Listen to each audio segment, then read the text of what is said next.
Você vai fazer o feijão na sua casa.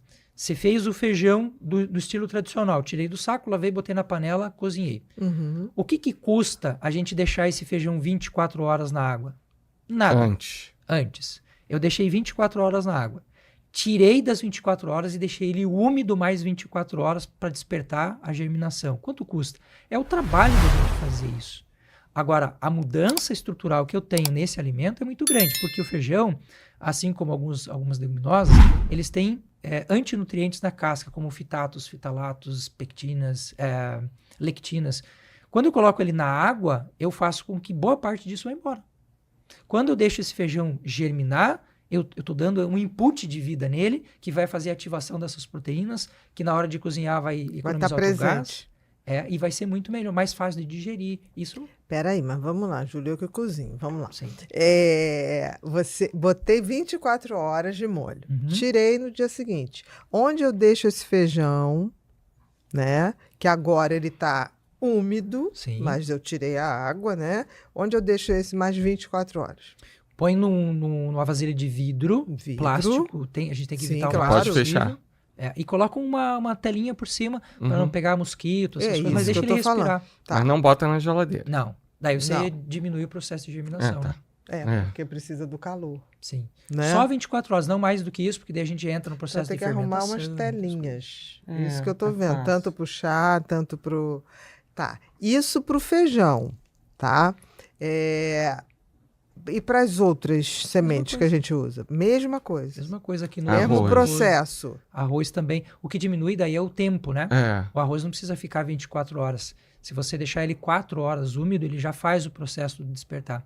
Aquela semente, ela não vai nascer mais porque ela já perdeu a sua casca e tudo mais, mas ela não sabe disso. Então, a parte genética... A vida se impõe, dela, né? Sim. A vida se impõe, né? Na natureza. Eu acho que existem coisas tão sutis na natureza que a gente não tem que entender, a gente tem que viver. Uma experiência que eu vi há poucos dias atrás e fui investigar, porque a gente quer saber se aquilo tem sentido. As formigas, quando elas pegam as sementes na natureza e levam para o formigueiro, elas cortam a semente em duas, exatamente para não nascer. Porque lá embaixo do formigueiro está úmido, tem todas as condições para ela vir à vida. Mas, de maneira muito curiosa, a semente de coentro, as formigas partem em 4. Você fala, se todas as sementes da natureza, a formiga parte em 2, quem foi que ensinou a formiga a partir em 4? Aí a gente vai fazer a investigação, os cientistas descobriram que a semente do coentro, partida em 2, ela ainda germina. Quem ensinou para a formiga? Então tem coisas que são de um nível de sutileza na natureza que a gente não tem que ficar tentando escarafunchar sentido científico para tudo. Interessante, né? Parece que já vem com um software rodando para dar certo, né? Incrível. Para aquilo dar certo. Eu sou fascinada pela vida, porque a vida, independente da gente, ela se impõe. Ela é mais forte que tudo, né? Aí você vê a formiga, ela já nasce sabendo. Tá rodando um protocolo lá que dá certo e continua. É incrível isso. É admirável. A sutileza da natureza, né? A sutileza. Eu passo horas e faço isso muito com os meus filhos. Os meus filhos nasceram em Curitiba, uma cidade grande, mas eu faço questão de, pelo menos 2 ou 3 vezes por ano, a gente ir para um lugar completamente isolado, sem acesso à tecnologia, à luz. Sem Wi-Fi, sem nada. Tá. Um detox total, assim. Né? E no começo, eles reclamavam muito. Papai, tá sem luz, papai, o mosquito e tal. Hoje eles já são grandes. O Gabriel tá com 18, a Giovana tá com 16. Mas hoje, já depois de eles terem vivenciado isso, se a gente não faz, eles reclamam. Sentem falta. E falam, papai, esse ano a gente não foi ainda. Bora? Tá na hora. Tá na hora. Vai pra chácara do meu pai, lá em Santa Catarina, daí aquela coisa do ritual da fogueira, da gente tá ali contando histórias. E daí, às vezes, eu até brinco com eles, eu falei, gente, eu já contei essa história 1 milhão. Conta de novo, pai. Conta de novo. É tão bom escutar você falando. Que bonitinho.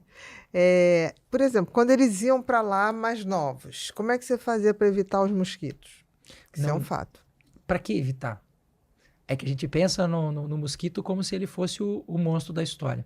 Eu fiz uma palestra... Pensei que ele ia falar, pegava um pouquinho de citronela, olha eu aqui. Não, porque Não, mas coça. funciona, tem, Não, porque tem. coça, né? Tem, sim. A picada de alguns mosquitos coça muito. Sim, sim. E eu sou aquela alérgica, então eu empolo. Então, não, aí faz sentido, né? Aí faz sentido. Hum. Eu estava fazendo uma palestra no Centro de Convenções em Manaus, e esse Centro de Convenções Eu sei onde perto da é, Floresta. estive lá esse ano há pouco tempo. E tinha um rapaz que estava com a gente, e ele falou no grupo assim, né? Esses mosquitos, se eu fosse Deus, eu acabaria com essa praga.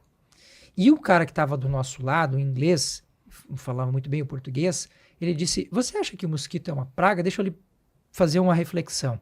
Se nós tirássemos todos os insetos do planeta hoje, em 10 anos a floresta definharia, em 40 nós estaríamos mortos, porque o mundo acabaria. Se nós tirássemos os seres humanos, em 40 anos o planeta floresceria de novo. Aí ele olhou bem nos olhos do cara e falou, quem você acha que é a praga aqui?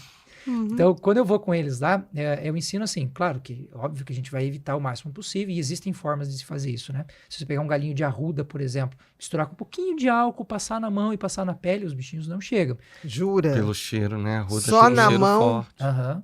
A losna faz isso também, é maravilhosa para isso. Sabe aquele pinus, a planta que... Pinos. O pinus, ele tem uma substância que quando a gente põe ela no álcool, extrai aquela, que inclusive é muito boa para pele, viu? A gente tem hoje cremes caríssimos usando o picnogenol, que é essa substância, né?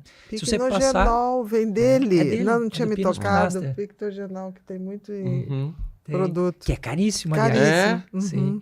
Se você passar isso, ou, por exemplo, se a gente achar um formigueiro e você pegar a palha do formigueiro ou pegar a terra do formigueiro contém uma substância chamada ácido fórmico, principalmente se você der uma batidinha, sem destruir a casa do bichinho, sem sim. matar o bichinho, né? Mas você pega um pedacinho, ou você pega um formigueiro, um cantinho dele, e aquela terra com água você passar em poucas partes do corpo, o ácido fórmico, ele faz com que os insetos fiquem longe. Inclusive a formiga?